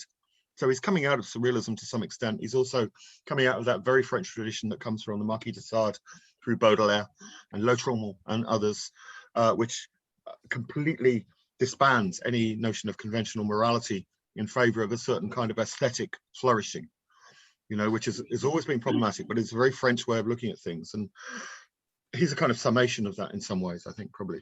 Aesthetic flourishing. I wonder whether it's at least in some way about an admission of the truth that we have some of these terrible impulses or terrible ideas. Sometimes they do flash in front of us. You know, you might be somebody who in the office space is oppressed or kind of you know, sort of lent upon, and then you sort of fantasize terrible things you might do to that person, to your boss, or to your, you know, they're just there, you know. Well, this is the Freudian view that we're all fundamentally homicidal, you know, and incestuous, you know. I To some extent, Battai's drawing on that, I think the thing is, it's You're breaking up. the thing is Helen, you're breaking up. I can't hear you. not I think you're going to have to reconnect, Helen. But right, Battai, I'll just, all right. sorry. It's all right. Okay, I've just positioned Battai in relation to this, right? This is where he's coming from. He belonged to, in the background of Battai, there's a guy called Fraser, who was an English anthropologist who wrote a book called The Golden Bough, which some of you may be familiar with. Very big influence on people like Joyce and Eliot and so on. And it's an extraordinary poetic piece of work, often disparaged by professional anthropologists since then for being not strictly accurate, but it's still brilliant. And one of the central aspects of it was the idea of human sacrifice and how it had been repressed and turned into something symbolic through the figure of Christ being crucified, for example. He offended a lot of Christians with this idea that actually Christ crucified is no different to 1,000 tribal groups around the world who build up some kind of somebody into a deity and then sacrifice them. And they do this to further the fertility of the tribe, or, you know, the flourishing of their agriculture or success in war or whatever. But the idea of sacrifice generally, and human sacrifice particularly, is central in the anthropological structures and narratives that are appearing at the end of the 19th century and the early 20th century. People are going around the world and finding these certain patterns repeating, and they can see it in Christianity, after Fraser points it out. So Battai is concerned with what has happened when we've abandoned human sacrifice. And he and his buddies in the College of Sociology and the Acephal, which means headlessness, try to bring it back. And it's a way of expurgating, purging a group of dangerous passions in a curious kind of way. It's a way of forcing all the most negative and destructive aspects of a particular group into a particular image and then destroying that image. And it's a kind of catharsis, a kind of group catharsis. This is the idea. Now that connects in a number of ways with Nietzsche, because obviously Battai is linked to the idea of the Dionysian there. So we have the Dionysus, who I said was returning. We haven't really talked about much, but Dionysus is the god who tears himself apart, the god of cruelty as well as laughter and intoxication, the god of absolute irrationality. And Battai is very much in the tradition of the Dionysian Nietzschean, but he's also, ironically, someone who is actually weirdly principled. Although he has a reputation for being obscene and a pornographer and so on, he was curiously principled in some ways. And he wanted to bring this Dionysian sensibility into the contemporary world to make it more alive, to give it a more affirmative cast in the Nietzschean tradition. So how seriously we take the idea of human sacrifice, I don't know, but the Acephal, headlessness, is based on the anarchist principle that you don't have leaders. You know, anarchy means no one at the top, no one ruling. Acephal means no one, no head. Could you repeat that word? I've not heard that before. A-C-E-P-H-A-L-E. It's not an English word. It's a Right.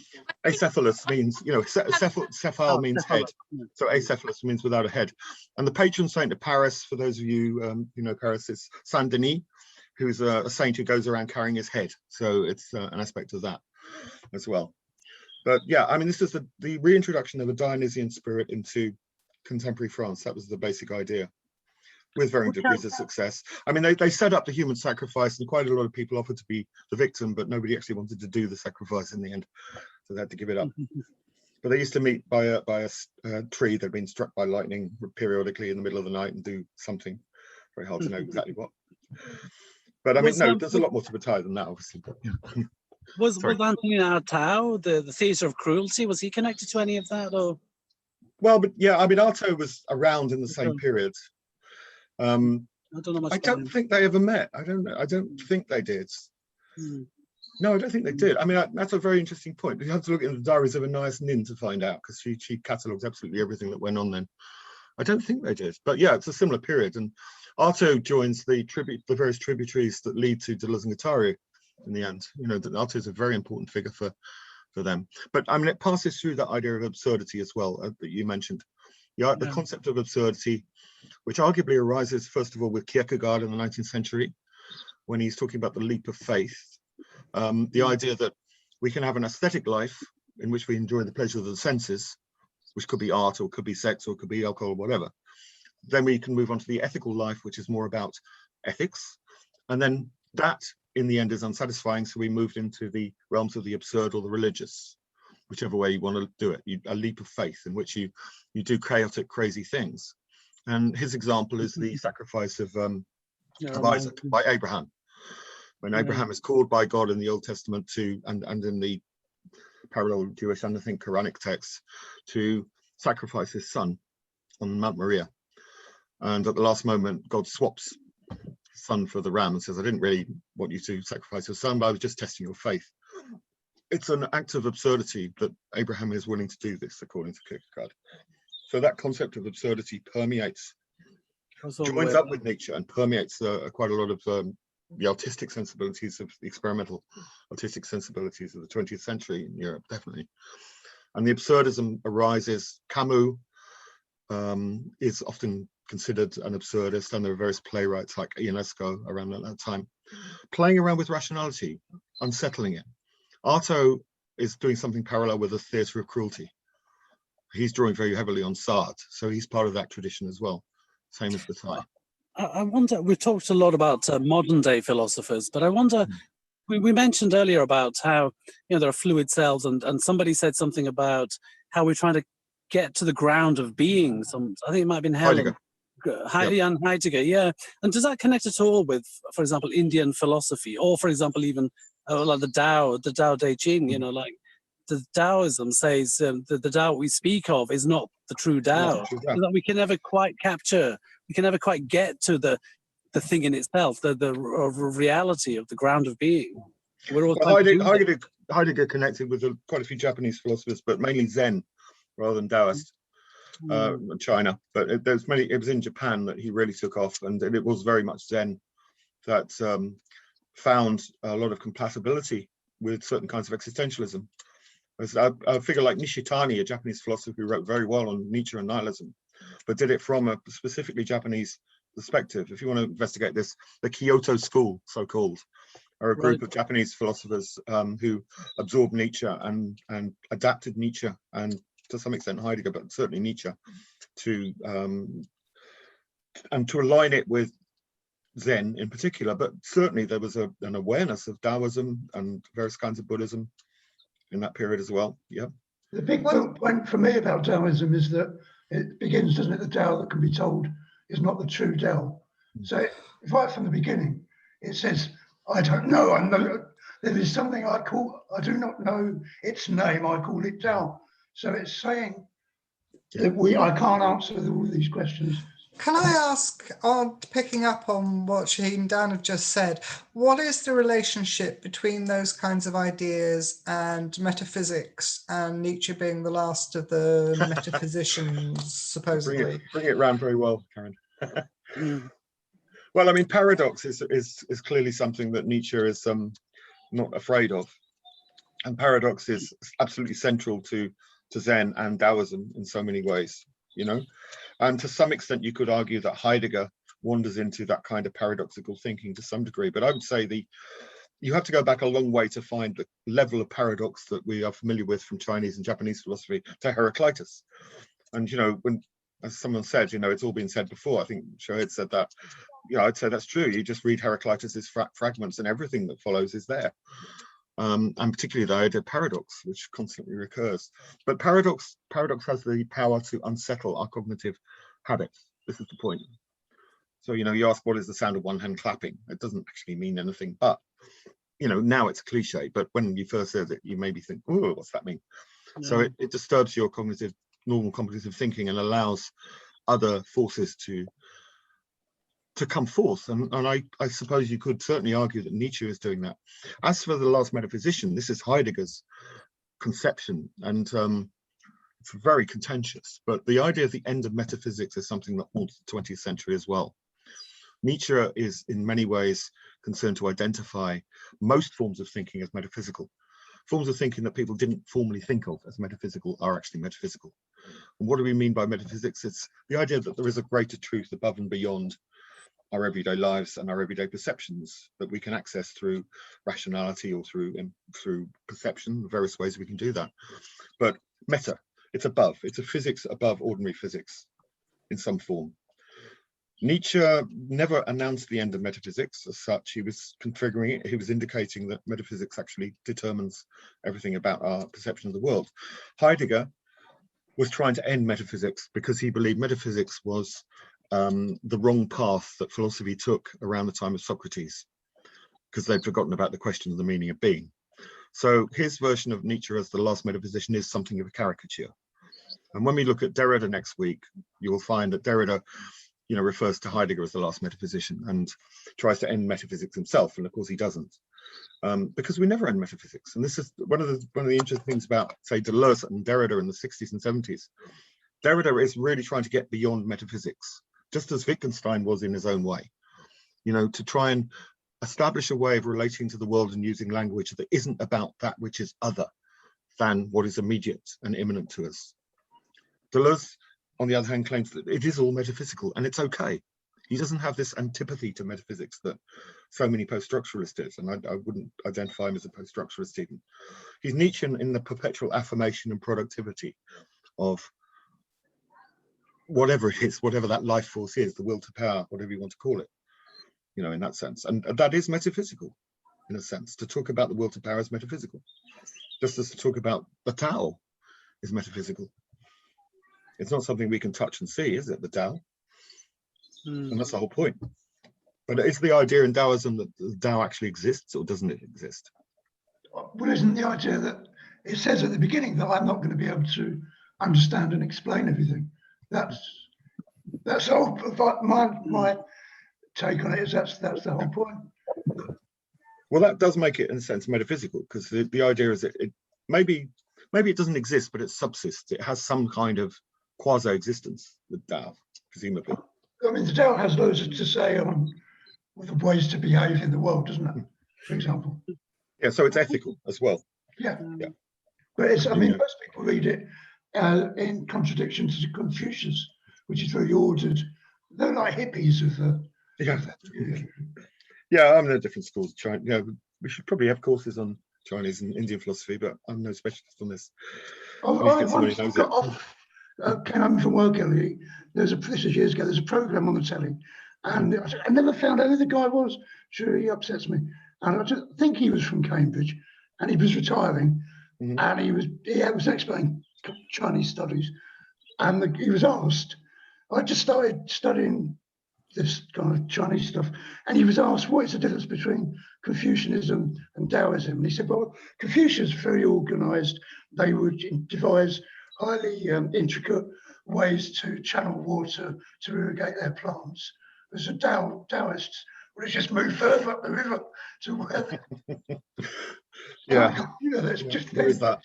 It's about living with nature, isn't it? I mean, what's another thing about the 60s, isn't it? The 1960s is when all these Eastern ideas get incorporated into a lot of Western thinking, and there's a kind of cultural tourism going on, particularly around India and China and Japan, and that gets all mixed up with Nietzsche and Reich and Freud and Marx too. I mean, it's a real kind of a very interesting melting pot of ideas. There's a lot of charlatans exploit it, don't they? Yeah, and some of it gets really sloppy, and a lot of New Age thinking now is incredibly floppy for that reason. It's you believe anything, whatever, quantum this, quantum that. I find it very annoying, but just to kind of pull it back to the will to power and whatnot else. Did anybody used to watch Monkey, the Monkey King in the 70s? Yes. The spirit of Monkey is irrepressibility. Yeah, that seems quite Nietzschean to me. That's very Nietzschean. Yeah, the will to power. Yeah, absolutely. Yeah, it is. It is ironic, isn't it? But I mean, I don't know. Yeah, the last metaphysician. I mean, this is a Heideggerian root, and it's probably quite important. Heidegger is such an important figure, and parts of the early Heidegger branch off and become existentialism, which he actually rejects.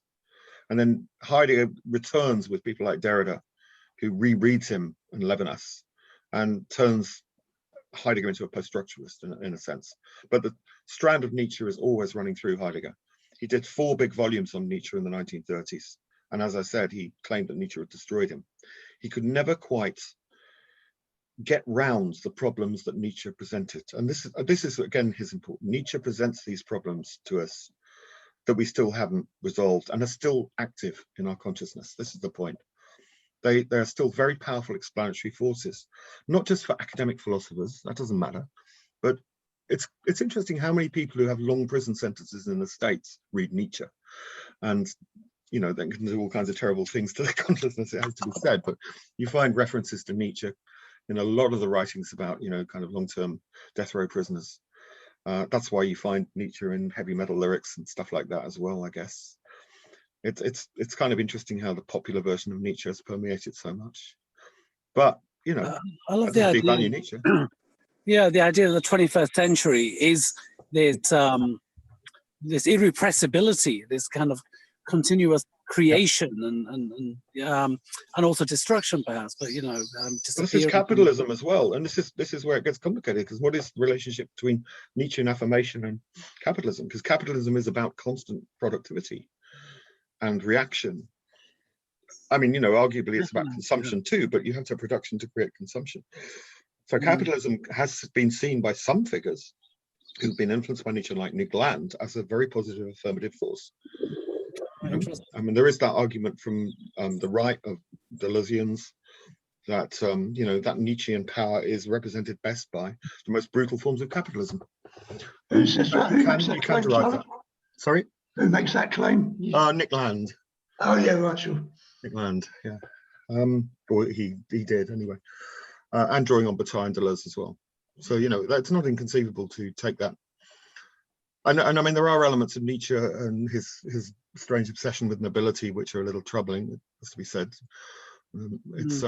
But he's a creature of his time. He was around when Bismarck was creating revolutions in Europe. It's a different world. Yeah. But what is fascinating is he did seem to have a window to our world as well. I don't know if you saw it. Did you see the poem Joe posted? Joe Henderson posted don't think so. A poem from Rambo. Oh, Rambo, yeah. Did you see it? No. It's very Nietzschean and it's beautiful. Oh, language. Yeah. It's beautiful language and it's very Nietzschean and it's kind of.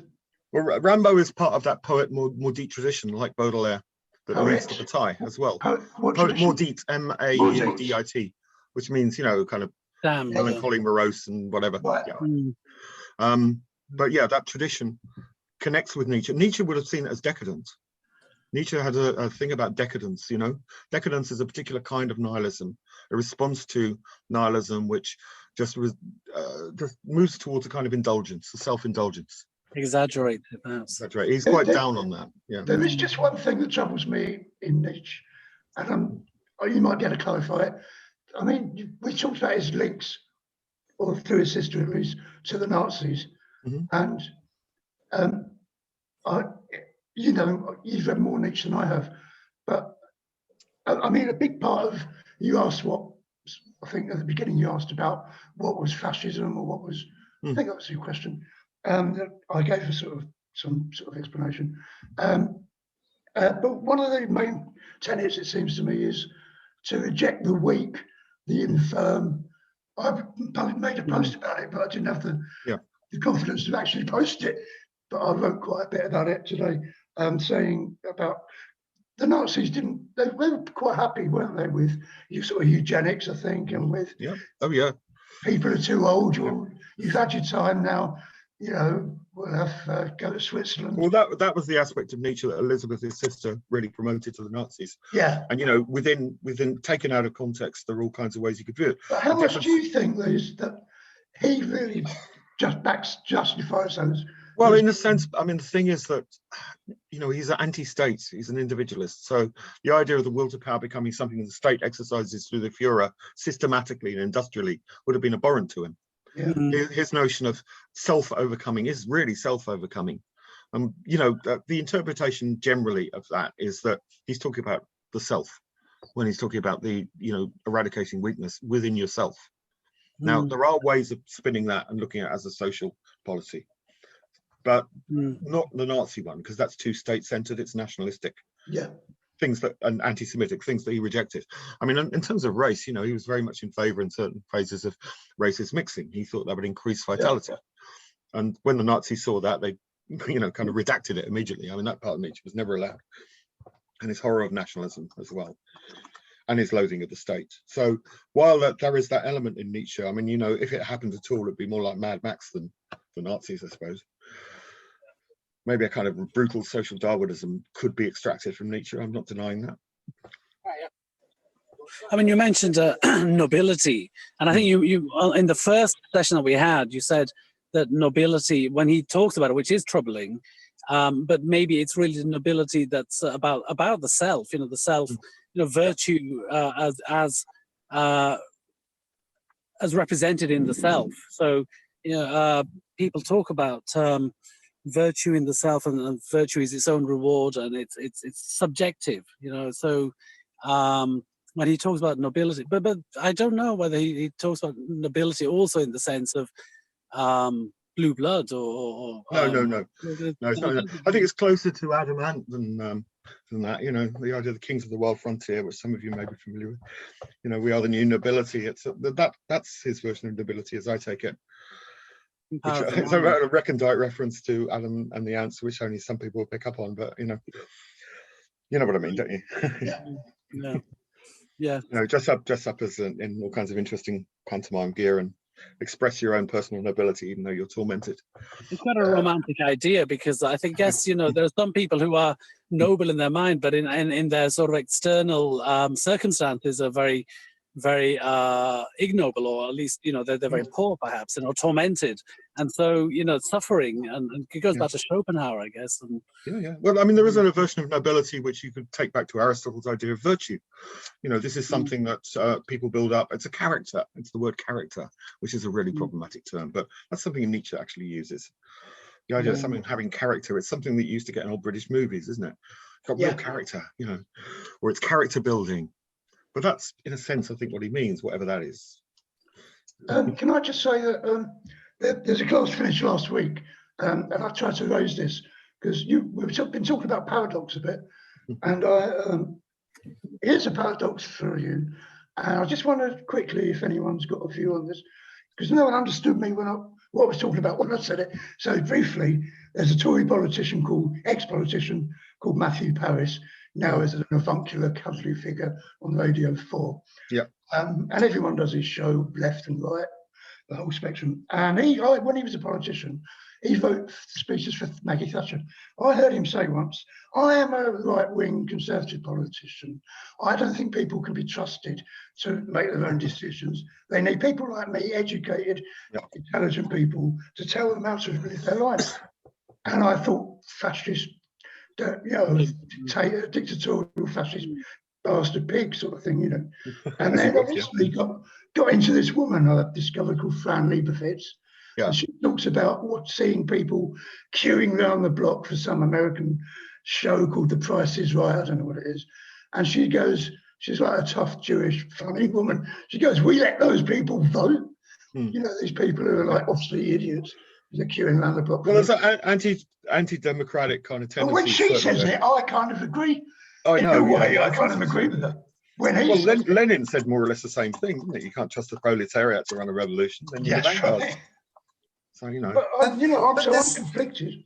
This is more about elitism. This isn't fascism. We tend to sort of bandy the term fascist around just to mean anything that we disapprove of to the right. I think that elitism is something that we indulge or even aspire to from time to time. And I think when we're up against an enigmatic character like Fran Lebowitz, it's easier to get sucked in than some vile schlemiel like Matthew Paris. Yeah. To answer your question, Dan. And also, she's wittier than Matthew Paris, isn't she? Absolutely. Who is the enigmatic character that you mentioned? I didn't recognize the name. Fran Lebowitz, she's American writer, I guess. Yeah. Right. Yeah. Comic writer. Very fun. Right. Yeah, but elitism, actually, that's important. Elitism. We're going to have to finish now, but next week it's if what if truth is a woman, what then? So look at Nietzsche and feminism, and gender, and you know, and issues around gender and transgender and all that kind of stuff. Maybe a bit more on race. So I'm going to put up some Derrida, some Luca Rigore, and some Sarah Kaufman for you to browse for the next session. Okay. So, Thanks, okay, Charlie. guys, I'm going to go and have my dinner.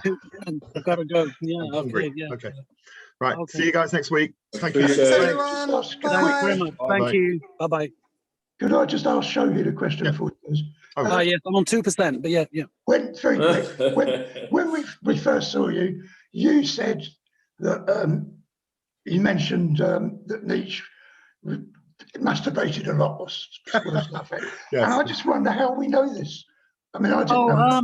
I read No, it's that. Wagner. I mean, Wagner I mean, claimed he did.